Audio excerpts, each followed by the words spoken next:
नमस्कार दोस्तों। हमारे देश में चाहे कितना भी बड़ा सुधार हो, अगर वो कहीं से भी हिंदू मुस्लिम एंगल से जुड़ा है तो तय मानिए देश के अवसरवादी नेता उसे किसी भी तरह से धार्मिक राजनीतिक रंग दे ही देंगे। और इतना ही नहीं, अपनी धूर्तता, चालाकी और बेहयाई से वे जनता को भी बरगला देंगे और जनता सरकार के उस कदम को विरोधी भी मान लेगी। उसे अपना धर्म, देश का लोकतंत्र भी खतरे में दिखाई देने लगेगा। और कुछ ऐसा ही हो रहा है इस समय वक्फ बोर्ड अधिनियम में संशोधन को लेकर। एक तरफ मोदी सरकार ने वक्फ बोर्ड की मनमानी पर रोक लगाने की ठान ली है, तो दूसरी तरफ अखिलेश, कांग्रेस और ओवैसी जैसे नेताओं ने भी ठान रखी है कि वक्फ को लेकर मोदी सरकार के किसी भी फैसले को वे जन विरोधी या मुस्लिम विरोधी साबित करके ही मानेंगे। लेकिन विपक्ष चाहे जो कर ले, मोदी ने ठान लिया है तो वे रुकने वाले नहीं हैं। मोदी ने चुनाव पूर्व ही इसे लैंड जिहाद का नाम दिया था और इसमें सुधार को लेकर मोदी सरकार ने वक्फ बोर्ड अधिनियम में संशोधन को भी मंजूरी दे दी है। सरकार ने लगभग 40 बदलावों का प्रस्ताव रखा है। साथ ही संसद में अगले हफ्ते इस बिल को लाया भी जाएगा, जिसमें कई संशोधन हो सकते हैं, जिसके तहत इसकी मनमानी करने वाली शक्तियों को कम किया जाएगा। दूसरी तरफ बोर्ड की संरचना में बदलाव भी देखने को मिलेगा, ये भी तय है। इसमें महिलाओं की हिस्सेदारी भी सुनिश्चित की जाएगी। राज्यों में वक्फ बोर्ड में महिला सदस्य शामिल होंगी। प्रत्येक राज्य बोर्ड में 2 और केंद्रीय परिषद में 2 महिलाएं होंगी। अभी तक महिलाएं वक्फ बोर्ड और काउंसिल की सदस्य नहीं है। जिन जगहों पर वक्फ बोर्ड नहीं है, वहाँ कोई ट्रिब्यूनल में जा सकता है, जो अब तक नहीं है। ओवरऑल आप महिलाओं को लेके, ट्रिब्यूनल को लेके आप देख रहे हैं कि क्या क्या बदलने वाला है और क्यों लोगों की हालत पंचर है। खासतौर पर नेताओं की तरफ से बहुत सारे विवादित बयान दिए जा रहे हैं, बड़ी बड़ी बातें की जा रही हैं और उसको मुस्लिम विरोधी करार दिया जा रहा है। अब सवाल उठता है कि वक्फ बोर्ड को लेकर आज जो गहमा गहमी है उसकी नौबत ही क्यों आई, और क्या शुरू से ही वक्फ इतना पावरफुल था, या किसी ने वोट बैंक के लिए या साजिशन वक्फ बोर्ड को इतनी शक्ति दे दी जो आज सरकारों के लिए नासूर बनता जा रहा है। कई सवाल हैं जिनका जवाब जानना जरूरी है, ताकि हम अपने देश में राजनीतिज्ञों और राजनीति के असल चेहरे को समझ सकें। तो पहले समझते हैं वक्फ बोर्ड को लेकर कांग्रेस की राजनीतिक चालबाजियों को। वक्फ अधिनियम पहली बार 1954 में संसद द्वारा पारित किया गया था। इसके बाद इसे निरस्त कर दिया गया और 1995 में एक नया वक्फ अधिनियम पारित किया गया, जिसने वक्फ बोर्ड को असीमित शक्तियां प्रदान की। ध्यान दीजिएगा, 1995 में कांग्रेस की सरकार थी और प्रधानमंत्री थे पीवी नरसिम्हा राव। मतलब कि कांग्रेस की राव सरकार ने पहली बार वक्फ बोर्ड पर काफ़ी मेहरबानी दिखाई और उसे पावरफुल बनाया। अब आगे चलते हैं, जिसे लेकर मीडिया सूत्रों का कहना है कि 2013 में इस अधिनियम में और संशोधन करके वक्फ बोर्ड को किसी की संपत्ति छीनने की असीमित शक्तियां दे दी गई, जिसे किसी भी अदालत में चुनौती नहीं दी जा सकती थी। मतलब कि वक्फ बोर्ड को मुस्लिम दान की आड़ में संपत्तियों पर दावा करने की व्यापक शक्तियां दी गई। और 2013 में भी कांग्रेस की सरकार थी और प्रधानमंत्री थे मनमोहन सिंह। तो इसका क्या मतलब समझ रहे हैं आप, कि किस तरह से बार बार कांग्रेस सरकार वक्फ बोर्ड पर मेहरबान रही और आखिरकार 2013 में उसी सरकार ने एक धार्मिक निकाय को ऐसे अधिकार दे दिए जिसके अधिकारों को कोई चुनौती तक नहीं दे सकता था, और दे भी देता तो कोई कुछ बिगाड़ नहीं सकता था, क्योंकि वक्फ बोर्ड अब सुपर पावर बन चुकी थी। वो एक सरकार की तरह पेश आ रही थी, उसके पास अपना एक कोड था। और देखिए ये पावर किस तरह से इनलेस है, लिमिटलेस है, कि अगर कोई आपत्ति भी दर्ज करे तो वो चाह कर भी किसी अन्य कोर्ट में नहीं जा सकता था, उसे वक्फ बोर्ड के ट्रिब्यूनल में ही जाना पड़ता। मतलब वक्फ ने फैसला कर लिया कि वो जमीन उसकी है तो उसकी है। आज़ाद भारत के छोड़िए, जब भारत गुलाम था, दिल्ली सल्तनत के शासक हों या मुगल विदेशी आक्रांता, ये भी जब देश पर राज कर रहे थे, लूट रहे थे, अंग्रेज शासन कर रहे थे, तब भी इस तरह की शक्ति किसी ने मुस्लिमों को न दी थी। जबकि एक तरह से उस समय राजतंत्र था, लेकिन प्रजातांत्रिक सिस्टम में एक हिंदू बहुल राष्ट्र में, जहाँ की 80% जनसंख्या हिंदू है, सनातनी है, उसके लोकतांत्रिक भारत में भी किसी अन्य धार्मिक निकाय के पास आज तक न तो ऐसे नियम हैं और न ही ऐसी शक्तियाँ हैं जो कांग्रेस ने 2013 में मुस्लिमों को दी। और मुसलमानों पर कांग्रेसी मेहरबानी की इंतहा देखिए कि मुस्लिम कानूनों का पालन करने वाले देशों में भी वक्फ जैसी कोई संस्था नहीं है और न ही किसी धार्मिक संस्था के पास इतनी असीमित शक्तियाँ हैं। वक्फ अधिनियम 1995 की धारा 3 के बारे में भी जरा सुन लीजिए। इस धारा में कहा गया है कि यदि वक्फ सोचता है कि जमीन किसी मुस्लिम की है तो यह वक्फ की संपत्ति है। वक्फ बोर्ड को इस बारे में कोई सबूत देने की ज़रूरत नहीं है कि उन्हें क्यों लगता है कि ज़मीन उनके स्वामित्व में आती है। यहाँ तक कहा जा रहा है कि वक्फ निकाय ने भारत पाक विभाजन के दौरान पाकिस्तान से पलायन करने वाले हिंदुओं को भी कोई ज़मीन वापस नहीं की। अब चूंकि वक्फ काफ़ी पावरफुल हो चुका था तो उसकी मनमानी भी शुरू हो चुकी थी। वक्फ की मनमानी कह लें या मदमाते हाथी जैसी ताकत का गुमान कि एक बार तमिलनाडु के गांव को ही बोर्ड ने वक्फ की संपत्ति घोषित कर दी थी। तमिलनाडु वक्फ बोर्ड ने 1500 साल पुराने मनंदियावल्ली चंद्रशेखर स्वामी मंदिर की भूमि के स्वामित्व का दावा किया, जिसमें तिरुचेंथुराई गांव और उसके आसपास 369 एकड़ जमीन शामिल है। और ये सब तय हुआ जब उस गांव की अधिकांश आबादी हिंदू है। तो सवाल उठता है कि वहाँ मुस्लिम दावे का क्या मतलब था और क्या यह वक्फ बोर्ड की मनमानी नहीं थी। आरोप लगता रहा है कि अधिनियम में संशोधन के कारण वक्फ बोर्ड भूमाफिया की तरह व्यवहार कर रहा है और संपत्ति हड़प रहा है। निजी संपत्ति से लेकर सरकारी जमीन तक और मंदिर की जमीन से लेकर गुरुद्वारों तक की जमीन पर वक्फ बोर्ड की कार्रवाई विवादों में है। दुनिया के किसी भी देश में वक्फ बोर्ड के पास इतनी शक्तियां नहीं हैं। यहाँ तक कि सऊदी या ओमान जैसे मुस्लिम देशों में भी ऐसा कानून नहीं है। एक बार जब कोई ज़मीन वक्फ के पास चली जाती है तो उसे आप पलट नहीं सकते। ये भारत में प्रावधान है। वक्फ बोर्ड को लेकर आरोप ये भी है कि शक्तिशाली मुसलमानों ने वक्फ बोर्ड पर कब्जा कर लिया है। भारत में वक्फ संपत्ति दुनिया में सबसे ज़्यादा है और 200 करोड़ का भी राजस्व नहीं आ रहा, ये भी आरोप है। यहाँ तक कि केंद्र सरकार, राज्य सरकार या अदालतें भी इसमें हस्तक्षेप नहीं कर सकती।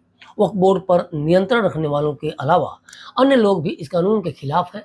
सच्चर कमेटी ने भी कहा है कि वक्फ बोर्ड में पारदर्शिता होनी चाहिए।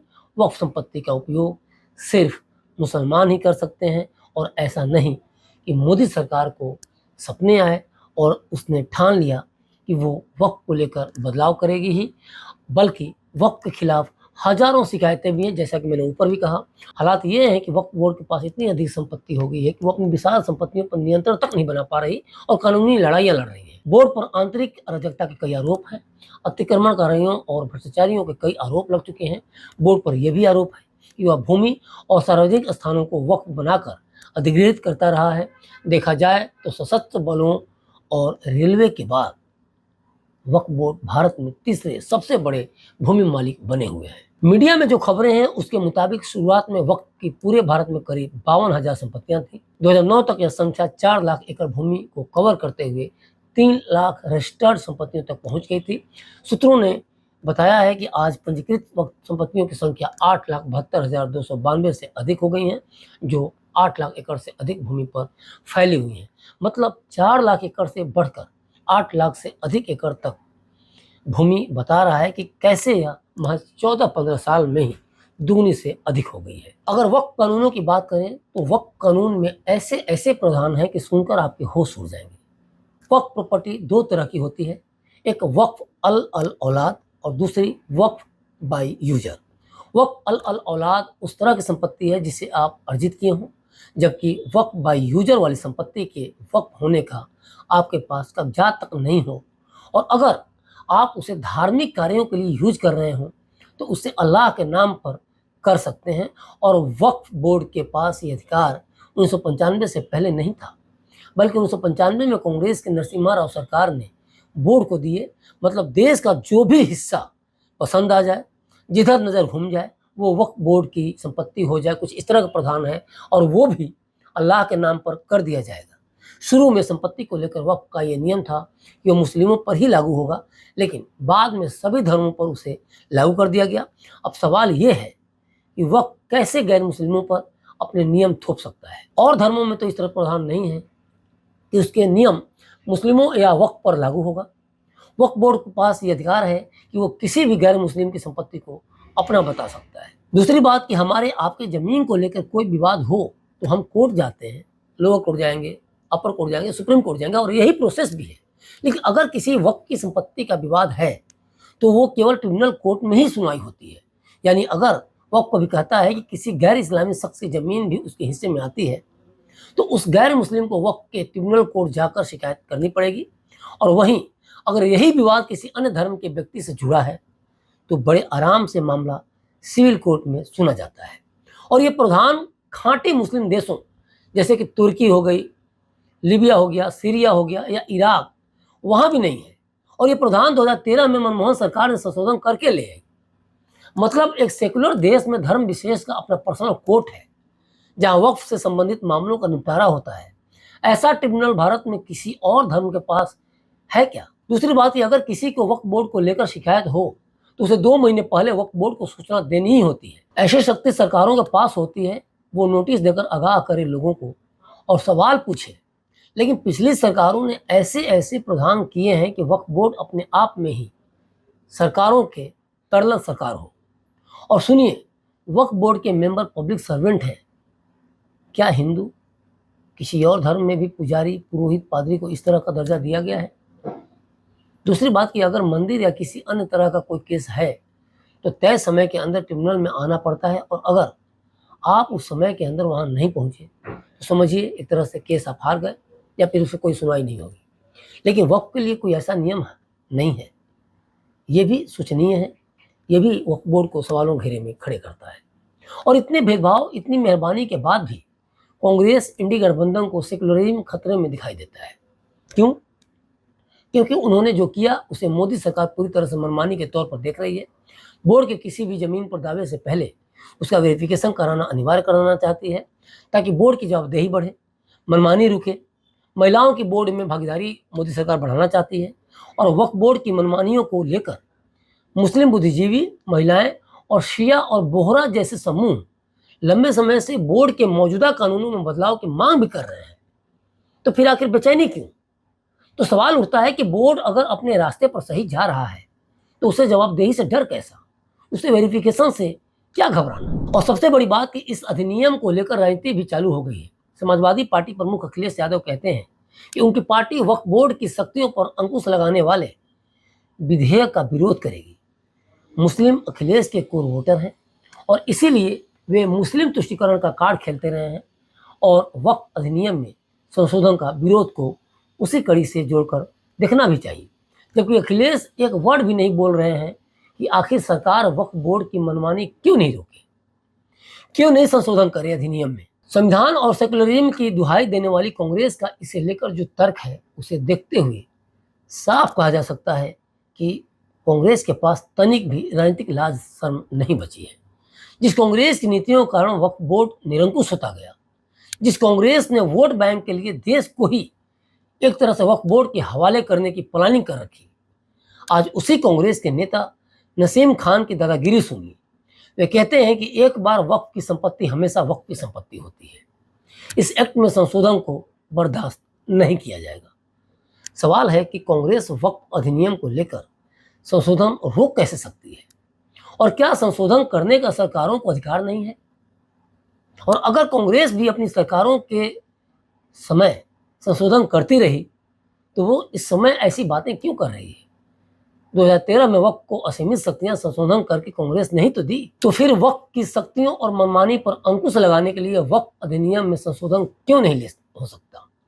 तो क्या कांग्रेस इसलिए विरोध कर रही है क्योंकि मुस्लिम उसके कोर वोटर हैं, और क्या वोट के लिए वो देश और संविधान से समझौता करना चाहती है? वैसे ही कह रहे हैं कि भाजपा हमेशा से वक्फ बोर्ड के खिलाफ रही है, लेकिन वैसे मुद्दे पर बात नहीं करते। न अखिलेश ये बताते हैं कि वक्फ बोर्ड मनमानी कर रहा है तो उस पर अंकुश क्यों नहीं लगना चाहिए। कांग्रेस आदेशात्मक लहजे में अपने फरमान सुना रही है, लेकिन वो ये नहीं बता रही कि निरंकुश वक्फ बोर्ड को अंकुश में लाने के लिए वक्फ अधिनियम के संशोधन में उसके पेट में क्यों दर्द हो रहा है। आखिर संविधान के लिए खतरा कौन है? क्यों दिन रात कांग्रेस या विपक्ष या इंडी गठबंधन संविधान और लोकतंत्र की दुहाई देते हैं? लड़की हूँ, लड़ सकती हूँ वाली कांग्रेस को वक्फ बोर्ड में महिला प्रतिनिधित्व की परेशानी क्यों है? कई सवाल हैं जो वोट बैंक की आवाज़ में दब जाते हैं, और सबसे बड़ी बात कि इन नेताओं के बरगलाने की राजनीति और पक्षपाती राजनीति में हम और आप भी अपने अधिकारों को, क्या सच्चा है, क्या झूठा, क्या सही है, क्या गलत, इन सबको भूल जाते हैं और नेताओं की राजनीति के शिकार हो जाते हैं।